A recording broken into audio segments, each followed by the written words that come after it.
మాతృదేవోభవ.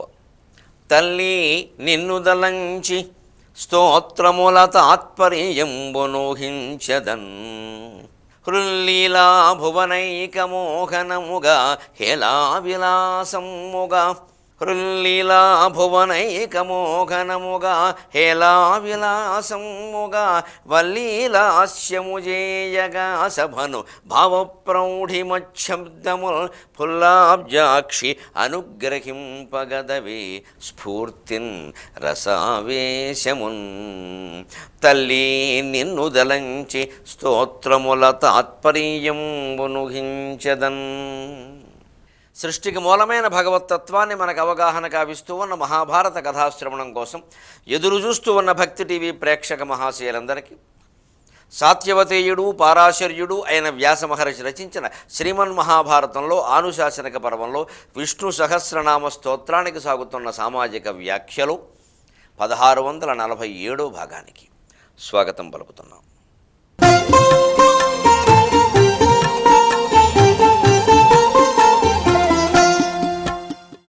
విస్తారస్థావరస్థాణు ప్రమాణం బీజమవ్యయం అర్ధోనర్ధో మహాకోశో మహాభోగో మహాధనః. 47వ శ్లోకం. అనిర్విణ్ణస్థ విష్ణోభోర్ధర్మయూపో మహామఖః నక్షత్రనేమిర్నక్షత్రే క్షమక్షామ సమీహనః. అనిర్విణ్ణః మనకి ఈ కాలంలో చాలా అవసరమైన మాట. చాలామందిలో ఇప్పుడు నిర్విణ్ణత, నిర్వేదం కనిపిస్తుంది. ఆ నిర్వేదానికి సమాధానమే ఈ అనిర్విణ్ణః. నిర్వేద ప్రత్యర్థినీ ఖలు ప్రార్థన అంటాడు భాసుడు మధ్యమ వ్యాయోగంలో. నిర్వేదానికి శత్రువు ప్రార్థనయ్య అంటాడు. ఎవరినైనా ప్రార్థించడం కూడా కోరిక తీర్చమని అడగడం కూడా అది కావచ్చు. అడిగితే ఇప్పుడు అదేదో మనసులో పెట్టుకోవడం కంటే అడిగితే తీరుతుందిగా, అది చిన్న విషయం. ఎప్పుడు నిర్వేదము నిరాశ నిస్పృహ కలిగిన వెంటనే ఇలా విష్ణు సహస్రమో లలితా సహస్రమో రామరక్షా స్తోత్రమో అందుకని మనశ్శాంతి కోసం పారాయణ చేసుకోవాలి. పారాయణల ప్రధాన ఉద్దేశం అది. అందులో ఏ 2 నామాల యొక్క అర్థం తెలుసుకునే ప్రయత్నం చేసినా ఆ నిర్వేదం తొలగిపోతుంది. ఏమిటి అనిర్వేణ అన్నదానికి వ్యాఖ్యానం ఏం చెప్పారు పెద్దలు? నిర్వేదం మనకి ఎందుకు కలుగుతుందండి? కోరిక తీరకపోబట్టే కదా. ఆ కోరికతోనే మనం అల్లేసుకున్నాం, అంటుకున్నాం, దాన్ని మొత్తం అతుక్కుపోయాం. అది తీరకపోయేసరికి నిర్వేదం వచ్చింది. లేదు కుటుంబ సభ్యులు, భార్యో భర్తో పిల్లలు మన పరువు పోయే విధంగా ప్రవర్తించారు అంటే మన పరువుని వాళ్ళమే ఆధారపడేలా చేసాం మనం. కొంచెం ఇబ్బందిగానే ఉంటుంది ఈ మాట, కానీ వినండి. మన పరువు వాళ్ళ మీద ఎందుకు ఆధారపడుతుంది? అసలు వాళ్ళకంటే భిన్నంగా మన పరువుని ఎందుకు పెంచుకోలేకపోయాం? ఆత్మజ్ఞానం లేకపోవడం వల్ల. మన పరువు సమాజానికి సంబంధించింది. ఓ కులానికి, ఓ మతానికి, ఓ ప్రాంతానికి, మన హోదాకి, మన ఉద్యోగానికి, మన డబ్బుకి సంబంధించిన విధానంగా చేసుకున్నాం మనం. అది వాళ్ళ వల్ల దెబ్బతింటుంది అంటున్నాం మనం. అలా లేకుండా ఆత్మజ్ఞానమే కనుక పొందగలిగితే, నేను అంటే ఎవరో తెలుసుకోగలిగితే ఈ సామాజికమైన పరువుతో మనకు సంబంధం లేదు. మన పరువు ఎవడూ తీయలేడు. కొడుకు కానీ, కూతురు కానీ, కోడలు కానీ, అల్లుడు కానీ, శత్రువులు కానీ, మిత్రులు కానీ ఎవ్వరూ మన పరువు తీయలేరు. మన పరువు మన మీద ఆధారపడాలి. ఆ పరువు అనేది ఏమిటో కాస్త లోతుగా ఆలోచిస్తే అప్పుడు అనిర్విణ అర్థమవుతుంది. 10 మంది అనుకుంటారు, ఏమనుకుంటారు, ఎవరండి మన మొహం మీద అనేవాళ్ళు? మనం నీతిగా ఉంటున్నామో లేదో మనకు తెలియాలి. కానీ ఈ పరువు పోతుంది అని నిర్వేదానికి లోనయ్యేటువంటి పరిస్థితి పూర్వం ఇంకా ఉంటే అవసరం ఉంది అక్కడ. ఎందుకంటే పల్లెటూళ్ళలో అరుగుల మీద ఖాళీగా కూర్చుని ఇతరుల విషయాలు మాట్లాడుకోవడమే పనిగా ఉండేవాళ్ళు. ఆడాళ్ళు మగాళ్ళు కూడా. మగాళ్ళు అరుగుల మీదను, ఆడవాళ్ళేమో వెనకాల అద్దగోడల దగ్గరను, పెట్టగోడల దగ్గర. 2 పెట్టెలు చేరేవి ఆ పెట్టగోడ దగ్గర. ఆ పెట్టకూడడం ఈ 2 పెట్టెల వల్లే నాకు అనుమానం. ఈ సాయంత్రం వరకు వదలరు. ఇంక వీరి మీద వారు, వారి మీద వారు. అలాంటప్పుడు పోనీ పరువు పోయింది అనుకుంటే అర్థం ఉంది. ఈవేళ అసలు ఎవరికి ఆ ఖాళీ ఉంది? అన్నీ పట్టణాలే, అన్నీ అపార్ట్మెంట్లే, ఎవడు గొడవ వాడిది. కానీ ఈవేళ నిర్వేదం ఎక్కువ అవుతుంది, అనిర్వేణ తక్కువ అవుతుంది, అవసరం అవుతుంది. అంచేత మనం ముందు ఆత్మజ్ఞానాన్ని పొందేటువంటి ప్రయత్నం చేయకపోవడం వల్ల ఈ కులపరమైన, మతపరమైన, భాషాపరమైన, మన హోదాకి సంబంధించిన, ఆర్థిక స్థితికి సంబంధించిన పరువు కోసం పాకులాడుతున్నాం. అసలు ఆ పరువుతో మనకు ఎందుకంత అనుబంధం ఉండాలి? అది పోవడం అంటే ఏమిటి? నిజానికి మనం ఏదో కుర్రాడు, ఉదాహరణకు చెబుతాను సరదాకి, 4-5 ఈ మధ్య చాలామంది అడుగుతున్నారు కూడా, మా వాళ్ళు కులాంతర వివాహాలు చేసుకున్నారండి, ఎలా ఉంటామండి, మాకు బాధగా ఉందండి, మాకు ఏదైనా మంత్రం చెప్పండి. మంత్రంతో పోతుందమ్మా బాధ? తప్పించుకుందుకు ప్రయత్నం చేస్తున్నాం మనం. మంత్రం చెప్పమంటున్నాం అంటే తప్పించుకుందుకు ప్రయత్నం చేస్తున్నాం. తత్వవేత్తలు కృష్ణమూర్తి గారు సహా ఎవరైనా దాంతోనే ఉండండి, అదేమిటో చూడండి, అదేమిటో పరిశీలించండి, తప్పించుకోకుండా చెబుతారు. అదేమిటో చూస్తే నిజమే వాడు కులాంతరమే చేసుకున్నారండి. దానివల్ల ఏదో మనం ఏమనుకుంటున్నాం, అలా ఇలా అడ్డమైన వాళ్ళనే చేసుకుని, అడ్డమైన వాళ్ళనే మాట ఏమిటి అసలు? అవతల కులం వాళ్ళు కూడా అలాగే అనుకుంటారు మన అడ్డమైన వాళ్ళని. అక్కడ మాట్లాడవలసింది ఒకటే, మన ఆచార సంప్రదాయాలు వేరు, వారి ఆచార సంప్రదాయాలు వేరు, ఇవి కలవకపోతే బాధపడేది ఆ చేసుకున్నవాడా మనమా? ఇలా కాస్త సూక్ష్మంగా ఆలోచిస్తే దాని నుంచి మనం బయటపడిపోతాం. వాడి కర్మ, వాడు బాగుండాలని మనం కోరుకుందాం, బాగుంటే మంచిదే. ఏదో పెళ్ళి, వాడు బాగుండాలని కోరుకుందాం, బాగుంటే మంచిదే. లేదు వాడు తప్పు వాడే తెలుసుకుంటాడు, ఏం చేయాలో తర్వాత నిర్ణయించుకుంటాడు. అప్పటికి మనం భూమి మీద ఉంటాము ఉండము, మనకి ఎందుకు అధ్యాస? అప్పటికే ఈ పిల్లలు కులాంతరాలు మతాంతరాలు ఏవో చేసుకునే సమయానికి తల్లిదండ్రులకు 60 ఏళ్ళు వచ్చేస్తున్నాయి కదండి. ఇంకా అప్పుడైనా ఆత్మజ్ఞానం గురించి ఆలోచించకుండా ఇంకా మన సమాజంలో పరమంటే పేరంటానికి వెళ్ళినప్పుడు ఎవరన్నా పలకరిస్తారేమో, ఏం చెప్పాలో అది పెద్ద విషయమా? ఏం చెప్పం, మాట్లాడం, మా ఇష్టం అంటాం, మీకు ఎందుకు అంటాం, ఇంకోసారి పలకరించడం. ఇవాళ అంత పలకరించే పేరంటాలు కూడా ఏం జరగట్లా, ఏదో వస్తున్నారు, తింటున్నారు, పోతున్నారు. ఈ అనిర్విణ అని అర్థం చేసుకోవడం ఎందుకంటే కోరిక లేనివాడు అని వ్యాఖ్యానం చేశాడు. దానికి పరువు, ప్రతిష్ట, డబ్బు, దేని గురించి కూడా మనలో ఉండే కోరికల్ని క్రమంగా 50 ఏళ్ళు దాటిన దగ్గర నుంచి అభ్యాసం చేసి 60-65 ఏళ్ళు వచ్చేసరికి సంపూర్ణంగా ఆ కోరికల్ని బాగా తగ్గించుకుని త్యజించగలిగితే అనిర్విణ అయిపోతాం మనం. అనిర్వేద శ్రేయో మూలం, అనిర్వేద పరం సుఖం, అనిర్వేదస్తు సతతం సర్వార్థేషు ప్రవర్తక అంటాడు సుందరకాండలో హనుమంతుడు అంటాడు. అనిర్వేదమే, ఈ నిర్వేదం లేకుండా ఉండడమే సంపదలకు మూలం. అనిర్వేద పరం సుఖం, అనిర్వేదంగా నిర్వేదం లేకుండా ఉండేవాడికి పరమేదస్తు సతతం సర్వార్థేషు ప్రవర్తక, అన్ని విషయాల్లోనూ అనిర్విణంగా ఉండే ప్రయత్నం చేయండి. అంటే ఏం లేదు, ఆ సమస్య లోతుల్లోకి పడదాం, నేరుగా ఎదుర్కొందాం, దాన్ని తప్పించుకోవద్దు.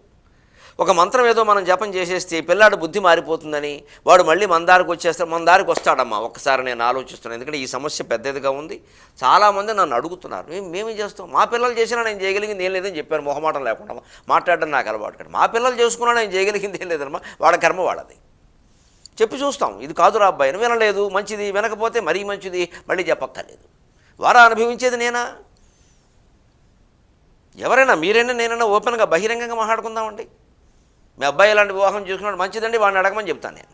నన్ను ఎందుకు అడుగుతున్నావు, వాడిని అడుగు. మీరు ఇలా చెబుతున్నారండి, వారు అలా చేసుకుని మంచిదే, స్పష్టంగా చెప్పాం. 18 ఏళ్ళు దాటే వరకే మన పెత్తనం, తర్వాత మన పెత్తనం కుదరదు. తర్వాత మన పెత్తనం అంతా మన మీదనే, ఆత్మ మీదనే. కొడుకును బట్టో, కోడలను బట్టో, కూతురుని బట్టో, భార్యను బట్టో, భర్తను బట్టో, పిల్లల్ని బట్టో, దేన్ని బట్టి మనదుండదు, ఆత్మజ్ఞానం మీదనే ఉంటుంది. స్పష్టంగా లేదు. అడిగితే వాళ్ళని అడగవా, నన్ను అడుగుతావేంటి? మీ వాడు ఇలాంటి పని చేసేయడండి, మంచిది, వాడిని అడుగు. దెబ్బకి దారికి వస్తాడు, నలుగురు అడిగితే, రాకపోతే పోతాడు, అనవసరం. ఈ తెగింపు చాలా ఉండాలి. ఇదే ఆధ్యాత్మికత అంటే. ఆధ్యాత్మికత అంటే బిగింపు కాదు, తెగింపు. పెంచుకున్నట్టే తెంచుకో. ఎవడు తప్పు చేస్తున్నాడో వాడు తప్పు ఫలితం అనుభవించాలి, ఎవడు ఒప్పు చేస్తున్నాడో వాడే దాని పుణ్యఫలం అనుభవించాలి. అప్పుడు మనకు సంబంధం లేదు. పిల్లలు వృద్ధిలో ఉండడానికి, సక్రమంగా ఉండడానికి మనం చేయవలసిన ప్రయత్నం చేశామా లేదా అని ఆలోచించాలి తప్ప, ప్రయత్నం ఎందుకు ఇలా అయిందని ఆలోచిస్తున్నామంటే భగవద్గీత ఒక్క ముక్క మనకు అర్థం కాలేదన్నమాట. మళ్ళీ అదే భగవద్గీత చదివితే ఏమైనా జరుగుతుందా? చదివినంత మాత్రాన జరిగే మహిమలేం లేవమ్మా అని ఎక్కచ్చిగా మాట్లాడుతున్నాను నేను. కేవలం చదివినంతలో ఏదో మహిమ జరుగుతుందనుకోవడం అజ్ఞానం. తీసేయి, పక్కనెట్టాయి. అది మనం అవగాహన చేసుకోవలసిందే. మహిమ ఏమిటో మనస్సులో జరుగుతుంది. అప్పుడు మనస్సులో అన్ని జరిగేవన్నీ మహిమలే. మిగిలిన కష్టాలన్నీ మా తీసే హిమం మంచులా కరిగిపోవలసింది. అనిర్విణ స్థవిష్ఠక అభూహు ధర్మయూపో మహామఖ స్థవిష్ఠక అగ్నిర్మూర్ధ చక్షుషీ చంద్రసూర్యౌ. భగవంతుడు విరాట్ రూప ప్రకాశి. విశ్వమంతా ఆయనే. స్థవిష్ఠ అంటే అర్థం అది. విరాట్ రూప ప్రకాశి. విరాట్ రూపం అంటే విశ్వరూపం. ఏదో 20 తలకాయలు 30 తలకాయలు 4 చేతులు 3 కళ్ళు ఇది కాదు విరాట్ రూపం. అది ఒక రూపాలవి. విరాట్ రూపం అంటే విశ్వమంతా. అప్పుడు అగ్నిర్మూర్ధ, పంచభూతాల్లో ప్రధానమైన అగ్ని మూర్ధ భాగం. చక్షుషీ చంద్రసూర్యౌ, సూర్యచంద్రుడు ఆయన నేత్రాలు. వందే సూర్య శశాంకవన్యనయనం వందే ముకుంద ప్రియం అని శివస్తోత్రంలో, సూర్యుడు చంద్రుడు 2 కళ్ళు అని విష్ణు స్తోత్రంలో, అన్ని చోట్ల ఉన్నదేనండి. అంచేది విశ్వాన్ని అంతా ఒకే స్వరూపంగా గమనించగలగాలి. ఆ ఒకే స్వరూపమే ఏకాత్మభావమే భగవంతుడు. దాన్ని అనబట్టి మనం ఏదో మగవాడు అనుకుని ఓ రంగేసేస్తున్నాం, ఓ బొమ్మేసేస్తున్నాం. లేకపోతే ఇంకో చోట స్త్రీ అనుకుని లలితాదేవి బొమ్మ వేసేస్తున్నాం. ఇది బొమ్మే, అది బొమ్మే, మొహమాటం వెళ్ళి అందులో. అసలు రూపం శక్తి. ఆ శక్తి స్త్రీ కాదు, పురుషుడు కాదు, అది బిందువు. ఒక చుక్క పెట్టారు శ్రీచక్రంలో చుక్క, అంతేందుకు కాగితం మీద చుక్క పెట్టండి, అది ఏమిటో చెప్పండి, మీరు ఏం చెప్పలేమండి. అది బిందువు అండి. ఆ బిందువేనండి అమ్మవారైనా, విష్ణువైనా, నువ్వైనా, నేనైనా, ఎవరైనా. బిందువుకు వ్యాఖ్యానం ఏముంటుందండి? బిందెడు నీళ్ళకి వ్యాఖ్యానం ఉంటుంది, కానీ బిందువుకు ఉంటుందా? బిందువు అందంగా ఉందా? అది ఖచ్చితంగా అందంగానే ఉంటుంది. ఎందుకంటే ఇలా గీత గీసామనుకోండి బిందువు నుంచి, ఆ గీత వంకరగా ఉండొచ్చు, బాగాలేదని అనొచ్చు. చుక్కన బాగాలేదని ఎవడంటాడు? చుక్కన బాగాలేదని ఎవరంటారండి? చుక్కే అందులో అందంగానే ఉంటుంది. ఇంకేముంది? గీత ఏమైనా గీస్తే కదా. ఒక్క చుక్కలో మీరు అందంగా ఉందని కానీ లేదని కానీ ఎలా చెబుతారు? అంచేత భగవత్ స్వరూపం బిందువు. పిసతంతు తనేయసి, ఆ శ్రీచక్రం మూలంలో ఉండే బిందువు. అది ఇంకా త్రికోణాకారం, త్రిభుజం, త్రిగుణాత్మకం, ప్రకృతి పురుషుడు. ఇక అక్కడి నుంచి ఆ త్రికోణం మీరు చూడండి కిందికి ఉంటుంది, అంతే, అయిపోయింది. ఇంకా అధోగతి. ఇంకో కింది కోణాలకు, పై కోణాలకు, ఇంకంతా వలయం. ఇంకా మొత్తం అలా విస్తృతం అయిపోయింది. ఆ విస్తృతం అయిపోయిన నుంచి మనం మళ్ళీ ఏం చేయాలి? ఇలాగా లోపలికి వెళ్ళాలి. అదే అంతర్ముఖ సమారాధ్య. వయస్సు 50 ఏళ్ళు దాటుతున్న వాళ్ళైనా ఈ ప్రయత్నం చేయకపోతే ఎవరు ఆలోచిస్తారు? దయచేసి ఆలోచించండి. ఇంకా అప్పుడు కూడా పిల్లలు, పెళ్ళిళ్ళు, ఉద్యోగాలు, సమస్యలు, వాళ్ళ సమస్యలు మనమే పెట్టుకోవడం, కోడలు నీళ్ళు పోసుకోవాలా, మనకి ఏం పోసుకుంటే మనకెందుకు, అది వాళ్ళ సమస్య. అంటే ఎంతసేపు మన మనస్సులోనే అసలు ఈ లౌకిక తాపత్రయాలు వదలాలని లేదు. ఇవన్నీ తీరడం కోసం విష్ణు సహస్రాన్ని, లలితా సహస్రాన్ని, సుందరకాండని వినియోగించుకుందామని చూస్తున్నాం. మన స్వార్థం మానుకుని భగవంతుడి కోసం వినియోగపడవలసింది పోయి భగవంతుడిని మన స్వార్థానికి వినియోగించుకుందామని చూస్తున్నాం. మనది ఆధ్యాత్మికతేనా? మరి దీన్ని ఆధ్యాత్మికతే అంటారా? ఆలోచింతురుగాక మీరు. అగ్నిర్మూర్ధ చక్షుషీ చంద్రసూర్యో, సూర్యచంద్రుడు కళ్ళుగా కలిగిన రూపం శ్రీ మహావిష్ణువుది. అంటే విశ్వమంతా ఆయన రూపమా కాదా? మనం ఎవరినో ద్వేషిస్తున్నాం, ఎవరినో అడ్డమైన వాళ్ళు అంటున్నామంటే అడ్డమైన వాళ్ళు కూడా ఆదిత్యుడైనా అచ్యుతుడైనా కాదా? మనం వాళ్ళని అడ్డమైన వాళ్ళు అన్నప్పుడు వాళ్ళు మన అడ్డమైన వాళ్ళు అనరా? అక్కడ సమానత్వం పోలేదా? ఈ పట్టుకుని వేలాడుతున్నవి అంత గొప్ప విషయాలా? ఇవి ఏమైనా మృత్యువు తర్వాత మనల్ని కాపాడతాయా? కాస్త ఈ విశాల భావం ఉంటే అసలు ఇలా ఆలోచించేవాడికి ఎటువంటి అన్యాయము జరగకుండా, వాడి మనస్సు ఖేదం కలగకుండా ఆయన బాధ్యత వహిస్తారండి. మనం దాన్ని నమ్మలేకపోతున్నాం. అనన్యాశ్చింతయంతో మాం ఏ జనా పర్యుపాసతే తేషాం నిత్యాభియుక్తానాం యోగక్షేమం వహామ్యహం.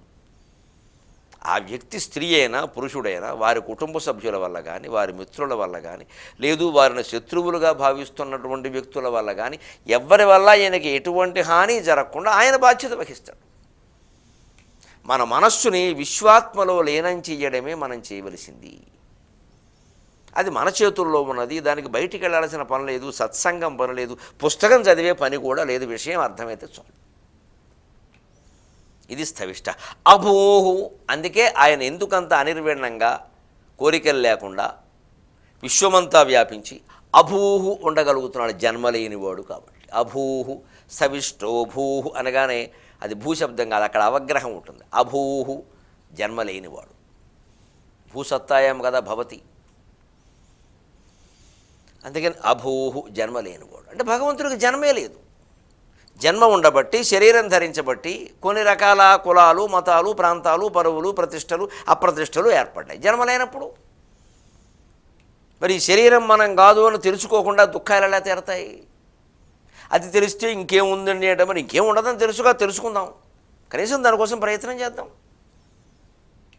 అంచేతన ఇవి కూడా వరసనామాలే. అనిర్విణ్ణంగా ఉండాలంటే విశ్వమంతా ఒక్కటే స్థవిష్ట అని గ్రహించాలి. అభూహు. ఆ విశ్వానికి, దానికి మూలమైన భగవంతుడు కూడా జన్మ లేదు. అవతారాలన్నీ లీలా. మన ఆ ఎత్తడం ఒక లీల, మనం అనుకోవడం మరో లీల. కాగా ఈ అవతారాల లీలలు ఈ దేశంలోనే ఉంటాయి, ఇతర దేశాల్లో లేవు. అక్కడ దేవుడు లేడండి, ఆలోచన చేయండి ఒకసారి తార్కికంగా. అక్కడ భగవంతుడు అవతరించాడనే మాటలు ఉండవండి ఇతర దేశాల్లో ఎక్కడ. మరి వాళ్ళ భావాలు ఏవి సరైనవి కాదండి. వాళ్ళంతా దుర్మార్గులైనా, మూర్ఖులైనా? తీసేద్దామా? 100 కోట్ల మంది దేశమే తెలివైన వాళ్ళ, 650 కోట్లు మూర్ఖులైనా? అది సాధ్యం కాదు కదా. మరి ఆ భావాలు కూడా అర్థం చేసుకోవాలిగా. ఈ దేశంలో ప్రజలు భగవంతుడు అవతరిస్తాడని నమ్ముతారు, భగవంతుడు అవతరించాలని కోరుకుంటారు. అనేక ఖండాల్లో, అనేక దేశాల్లో ప్రజలు అది కోరుకోరు.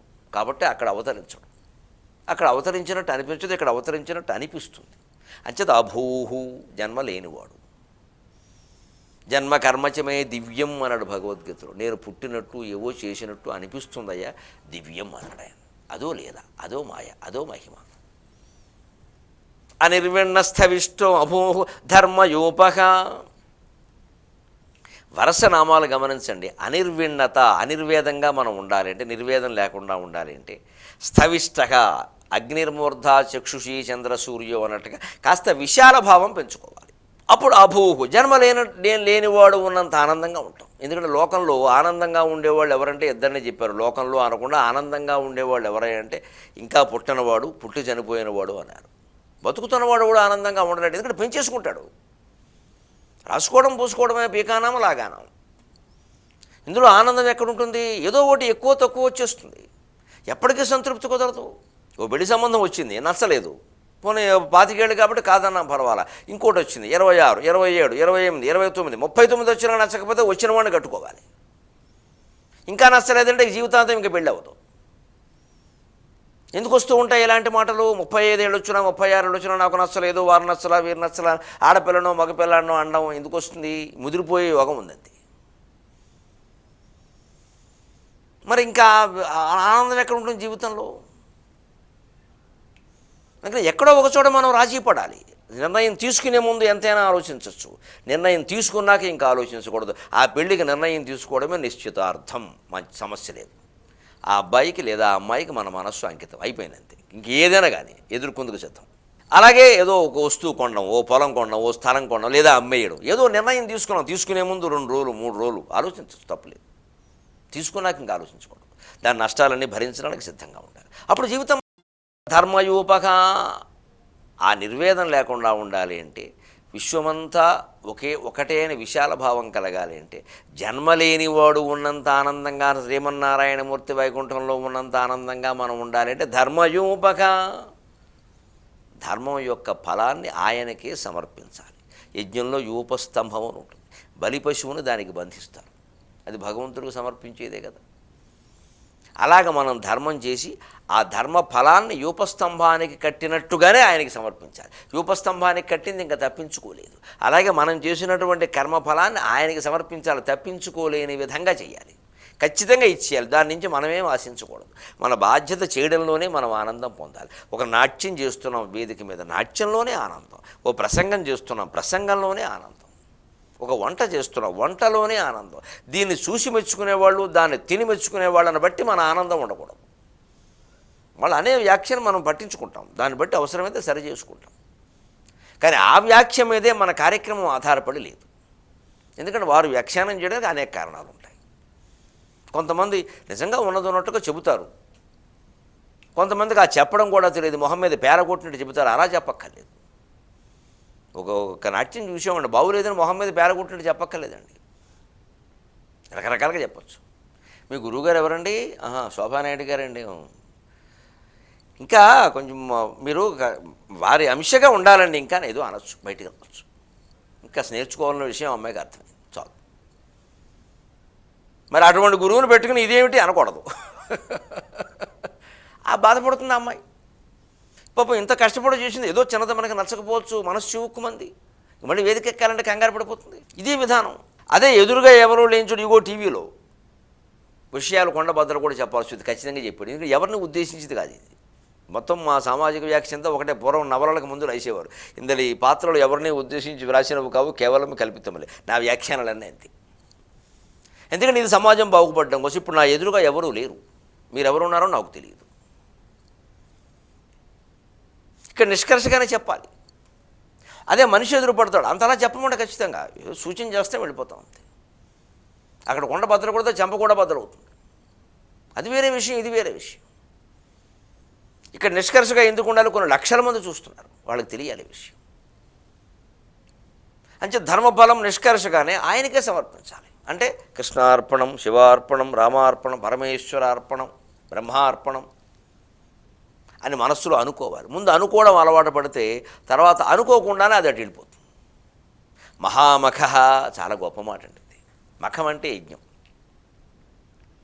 మహామఖ ఏమిటి? మహామఖం మహాశబ్దానికి సంకేతంగా 4 అని అర్థం ఉంది. 4 యజ్ఞాలు చేస్తే కూడా మహామఖం అనొచ్చు, యుగం మహాయుగం అన్నట్టుగా. కానీ ఇక్కడ మహత్తరమైన మఖం. ఏమిటా మహామఖం అంటే?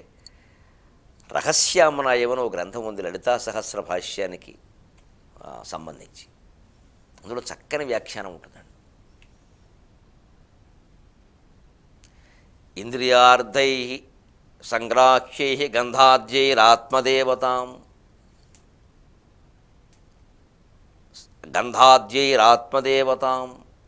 స్వయం భక్త్యా సమారాధ్య జ్ఞాతస్సోయం మహామఖః.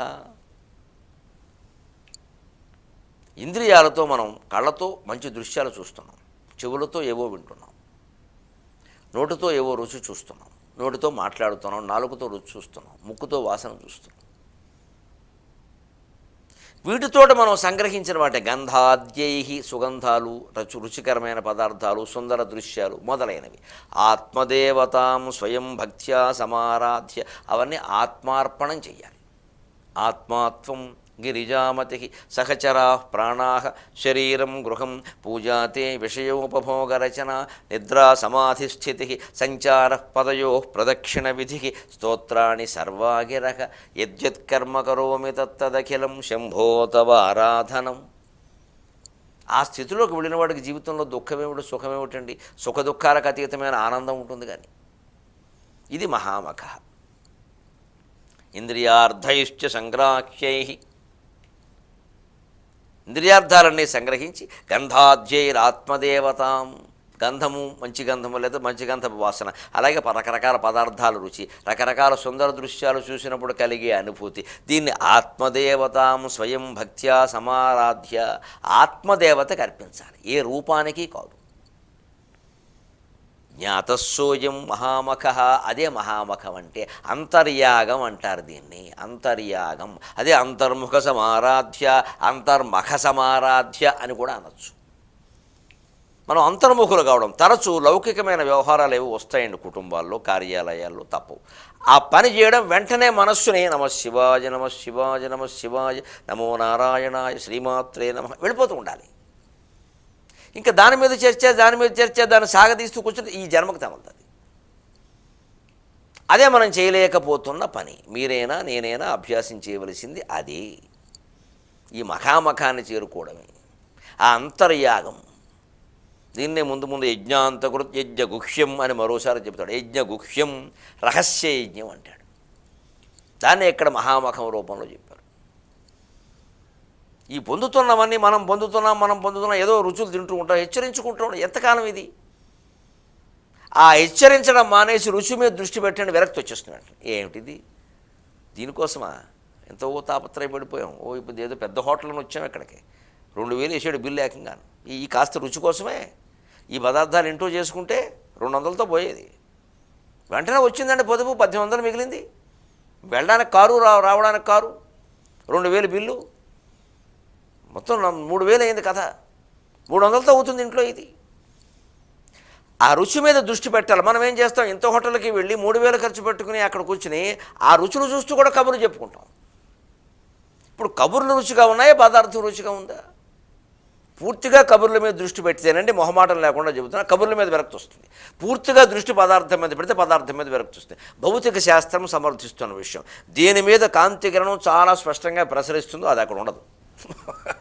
మన దృష్టి దేని మీద పూర్తిగా ప్రసరిస్తుందో అది అక్కడ లేదని అర్థమవుతుంది. బ్రహ్మసత్యం జగన్మిథ్య శంకరాచార్య చెప్పారు, కృష్ణమూర్తి గారు తేల్చి పారేశారు, రుజువు చేశారు. మళ్ళీ 23:30 గంటల్లో కలుద్దాం. ఈ మహత్తరమైన సత్యాన్ని ఇంకా వ్యాఖ్యానించుకుందుకు. అంతవరకు తెలుగులో మాట్లాడడమే కాదు, మన ఇంట్లో పుట్టినరోజులు పర్వములన్నీ తెలుగు తిథుల ప్రకారం